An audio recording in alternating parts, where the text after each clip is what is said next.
Bartleby, the Scrivener, A Story of Wall Street, by Herman Melville. I am a rather elderly man. The nature of my avocations for the last 30 years has brought me into more than ordinary contact with what would seem an interesting and somewhat singular set of men, of whom as yet nothing that I know of has ever been written. I mean the law copyists or scriveners.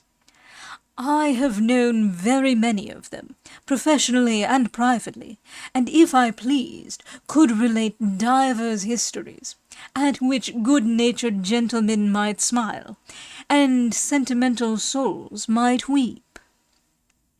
But I waive the biographies of all other scriveners for a few passages in the life of Bartleby, who was a scrivener of the strangest I ever saw or heard of. While of other law copyists I might write the complete life, of Bartleby nothing of that sort can be done. I believe that no materials exist for a full and satisfactory biography of this man. It is an irreparable loss to literature. Bartleby was one of those beings of whom nothing is ascertainable, except from the original sources, and in his case those are very small. What my own astonished eyes saw of Bartleby, that is all I know of him, except indeed one vague report, which will appear in the sequel.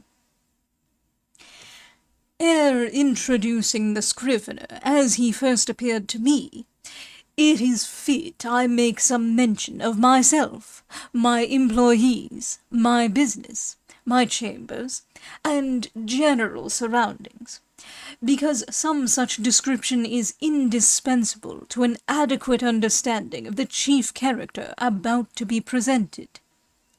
Imprimis, I am a man who, from his youth upwards, has been filled with a profound conviction that the easiest way of life is the best.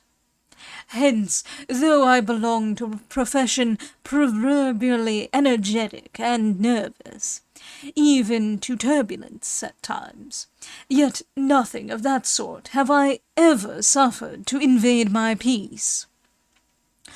I am one of those unambitious lawyers who never addresses a jury, or in any way draws down public applause, but in the cool tranquillity of a snug retreat do a snug business among rich men's bonds and mortgages and title deeds.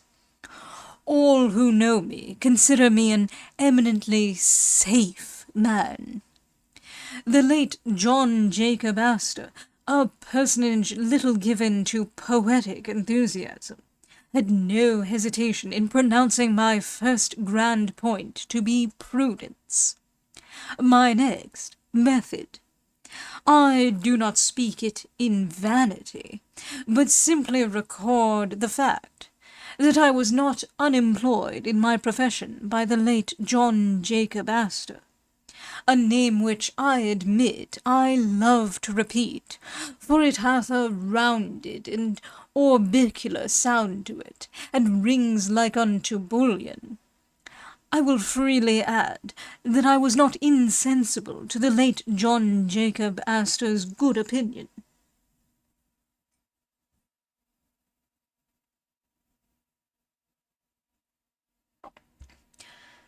Some time prior to the period at which this little history begins, my avocations had been largely increased.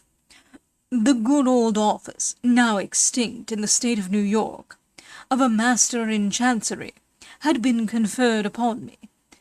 It was not a very arduous office, but very pleasantly remunerative. I seldom lose my temper, much more seldom indulge in dangerous indignation at wrongs and outrages. But I must be permitted to be rash here, and declare that I consider the sudden and violent abrogation of the office of Master in Chancery by the new Constitution as a premature act, inasmuch as I had counted upon a life lease of the profits, whereas I only received those of a few short years. But this is by the way.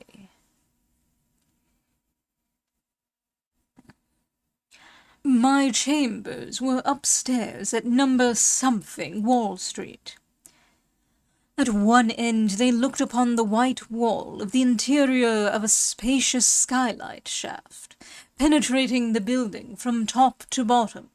This view might have been considered rather tame than otherwise, deficient in what landscape painters call life. But if so, the view from the other end of my chambers offered at least a contrast, if nothing more. In that direction my windows commanded an unobstructed view of a lofty brick wall, black by age and everlasting shade, which wall required no spyglass to bring out its lurking beauties, but for the benefit of all near-sighted spectators, was pushed up to within 10 feet of my window panes.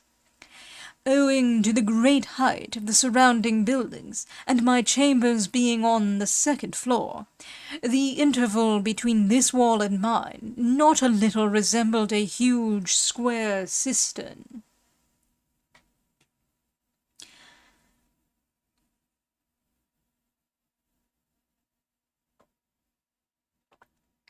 At the period just preceding the advent of Bartleby, I had 2 persons as copyists in my employment, and a promising lad as an office boy. First, Turkey; second, Nippers; third, Ginger Nut. These may seem names the like of which are not usually found in the directory. In truth, they were nicknames, mutually conferred upon each other by my 3 clerks, and were deemed expressive of their respective persons or characters. Turkey was a short, pursy Englishman of about my own age, that is, somewhere not far from 60.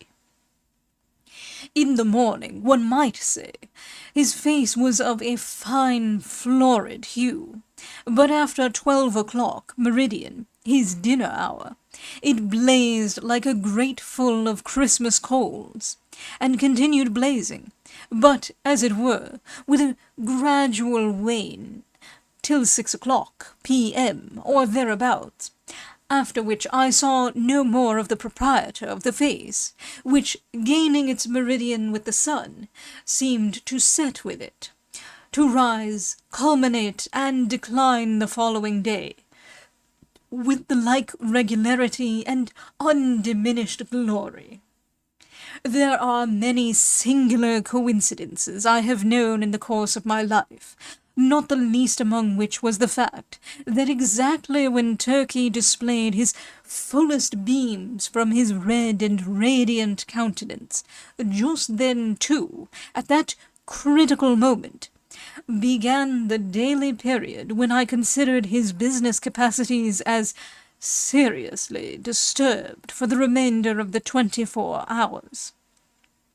Not that he was absolutely idle, or averse to business then, far from it.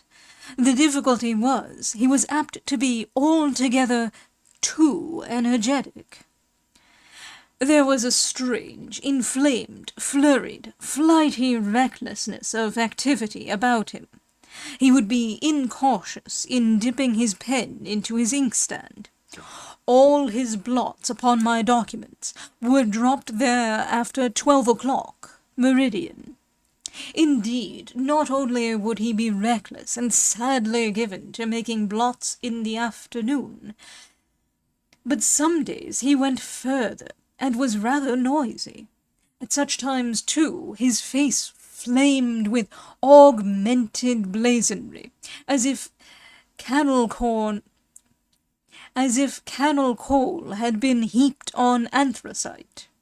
He made an unpleasant racket with his chair, spilled his sandbox, in mending his pens, impatiently split them all to pieces, and threw them on the floor in a sudden passion, stood up and leaned over his table, boxing his papers about in a most indecorous manner, very sad to behold in an elderly man like him. Nevertheless, as he was in many ways a most valuable person to me, and all the time before 12 o'clock meridian was the quickest, steadiest creature too, accomplishing a great deal of work in a style not easy to be matched. For these reasons I was willing to overlook his eccentricities, though indeed occasionally I remonstrated with him. I did this very gently, however, because though the civilest, nay, the blandest and most reverential of men in the morning, yet in the afternoon he was disposed, upon provocation, to be slightly rash with his tongue, in fact, insolent.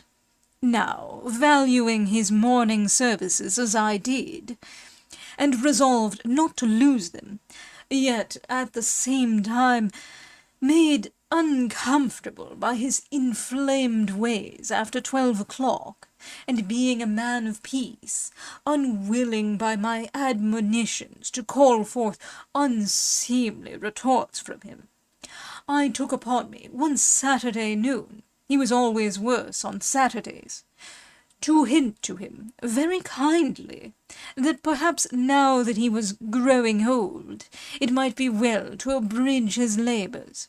In short, he need not come to my chambers after 12 o'clock, but, dinner over, had best go home to his lodgings, and rest himself till tea-time. But no, he insisted upon his afternoon devotions.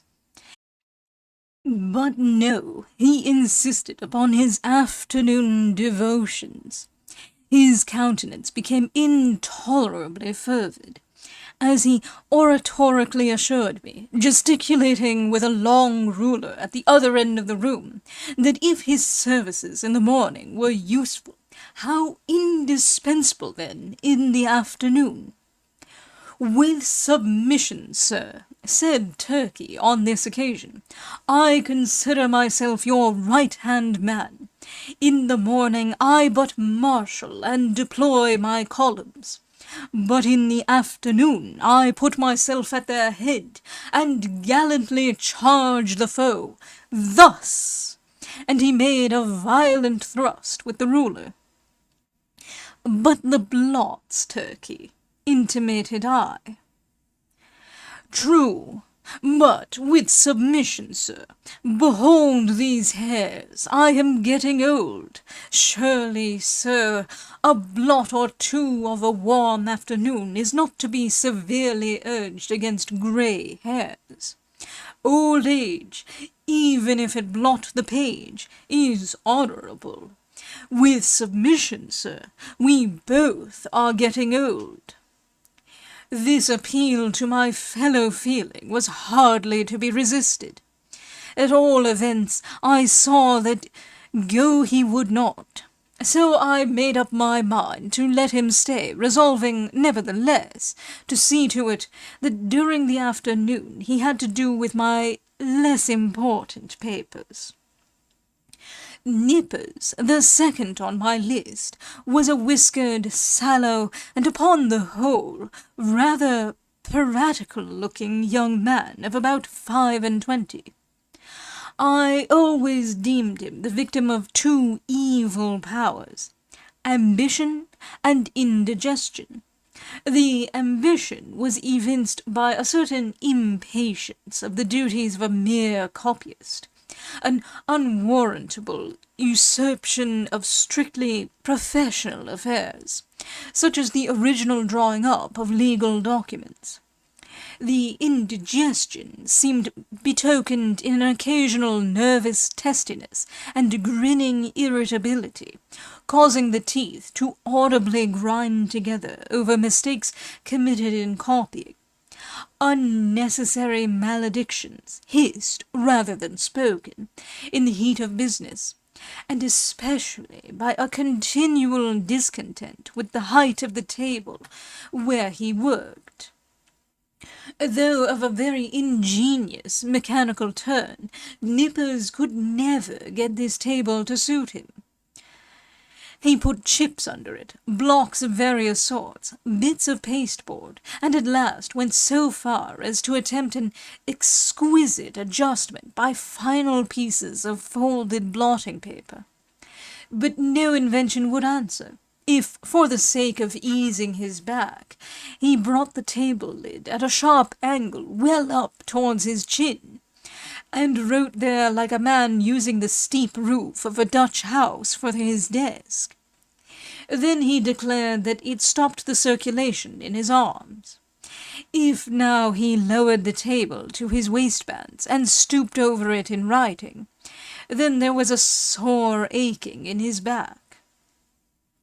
In short, the truth of the matter was, Nippers knew not what he wanted. Or, if he wanted anything, it was to be rid of a Scrivener's table altogether. Among the manifestations of his diseased ambition was a fondness he had for receiving visits from certain ambiguous-looking fellows in seedy coats, whom he called his clients.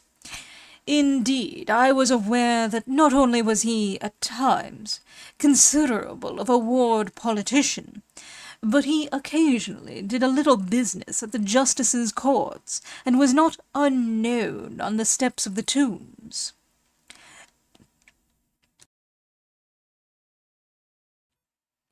I have good reason to believe, however, that one individual who called upon him at my chambers, and who, with a grand air, he insisted was his client, was no other than a dun, and the alleged title deed a bill. But with all his failings, and the annoyances he caused me, Nippers, like his compatriot Turkey, was a very useful man to me, wrote a neat, swift hand, and, when he chose, was not deficient in a gentlemanly sort of deportment. Added to this, he always dressed in a gentlemanly sort of way, and so incidentally reflected credit upon my chambers. Whereas, with respect to Turkey, I had much ado to keep him from being a reproach to me. His clothes were apt to look oily and smell of eating-houses. He wore his pantaloons very loose and baggy in summer. His coats were execrable, his hat not to be handled. But while the hat was a thing of indifference to me, inasmuch as his natural civility and deference, as a dependent Englishman, always led him to doff it the moment he entered the room, yet his coat was another matter. Concerning his coats, I reasoned with him, but with no effect. The truth was, I suppose, that a man of so small an income could not afford to sport such a lustrous face and a lustrous coat at one and the same time. As Nippers once observed, Turkey's money went chiefly for red ink.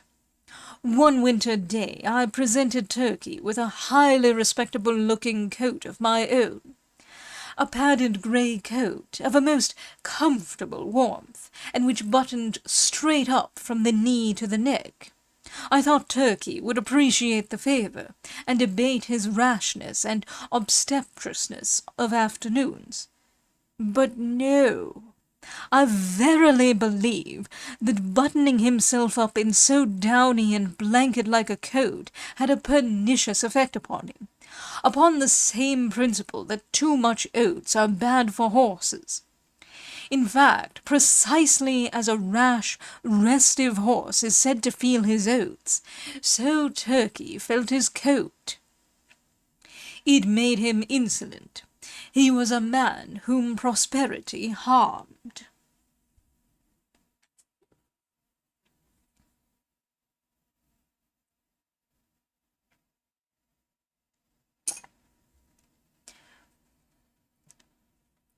Though concerning the self-indulgent habits of Turkey, I had my own private surmises, yet touching Nippers I was well persuaded that whatever might be his faults in other respects, he was at least a temperate young man. But indeed nature herself seemed to have been his vintner, and at his birth charged him so thoroughly with an irritable, brandy-like disposition, that all subsequent potations were needless. When I consider how, amid the stillness of my chambers, Nippers would sometimes impatiently rise from his seat, and stooping over his table, spread his arms wide apart, seize the whole desk, and move it, and jerk it, with a grim, grinding motion on the floor, as if the table were a perverse, voluntary agent, intent on thwarting and vexing him. I plainly perceived that for Nippers, brandy and water were altogether superfluous. It was fortunate for me that, owing to its peculiar cause, indigestion, the irritability and consequent nervousness of Nippers were mainly observable in the morning, while in the afternoon he was comparatively mild.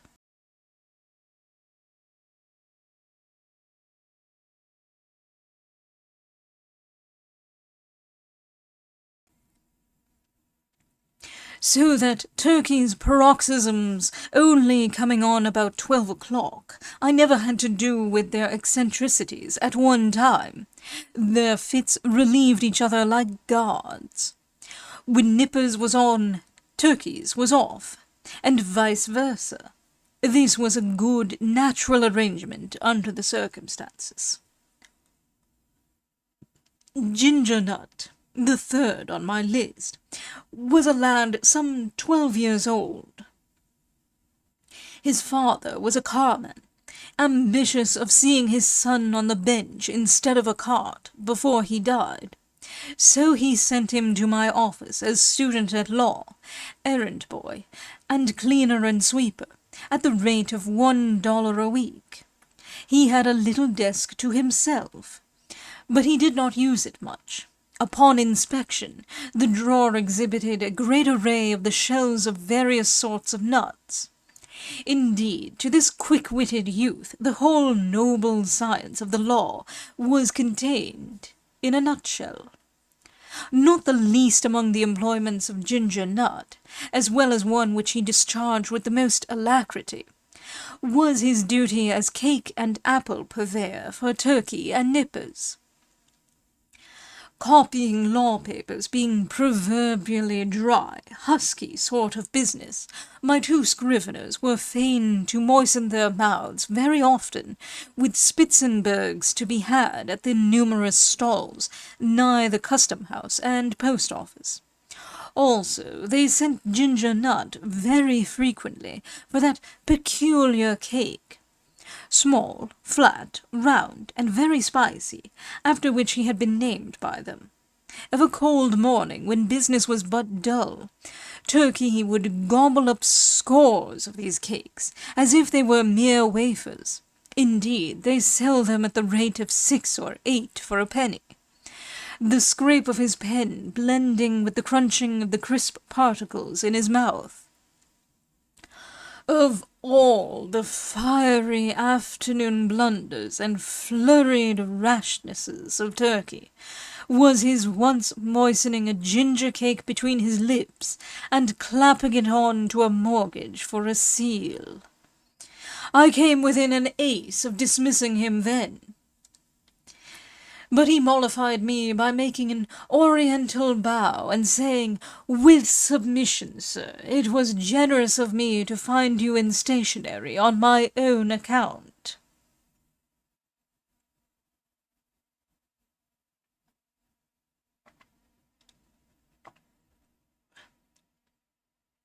Now, my original business, that of a conveyancer and title hunter, and drawer up of recondite documents of all sorts, was considerably increased by receiving the master's office.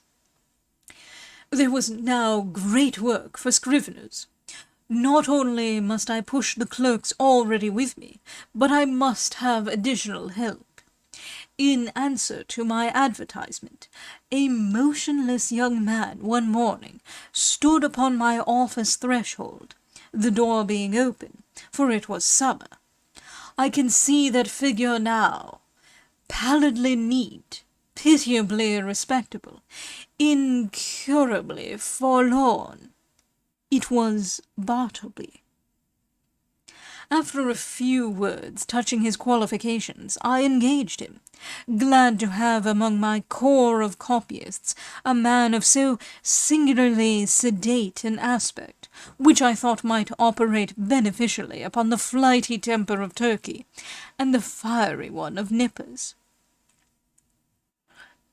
I should have stated before that ground-glass folding doors divided my premises into two parts, one of which was occupied by my scriveners, the other by myself.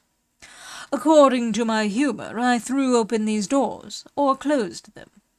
I resolved to assign Bartleby a corner by the folding doors, but on my side of them, so as to have this quiet man within easy call, in case any trifling thing was to be done.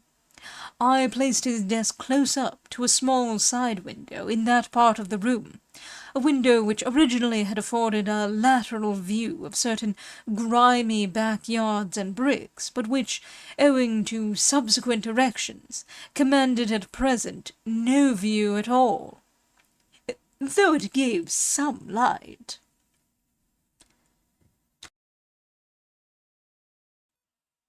Within 3 feet of the panes was a wall. Within 3 feet of the panes was a wall, and the light came down from far above, between two lofty buildings, as from a very small opening in a dome.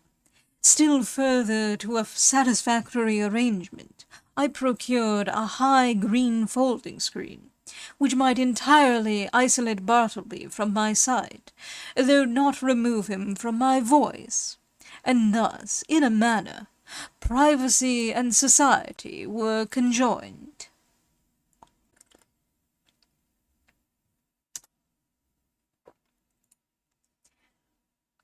At first, Bartleby did an extraordinary quantity of writing. As if long famishing for something to copy, he seemed to gorge himself on my documents. There was no pause for digestion. He ran a day-and-night line, copying by sunlight and by candlelight. I should have been quite delighted with his application, had he been cheerfully industrious, but he wrote on silently, palely, mechanically. It is, of course, an indispensable part of a scrivener's business to verify the accuracy of his copy, word by word. Where there are 2 or more scriveners in an office, they assist each other in this examination, one reading from the copy, the other holding the original.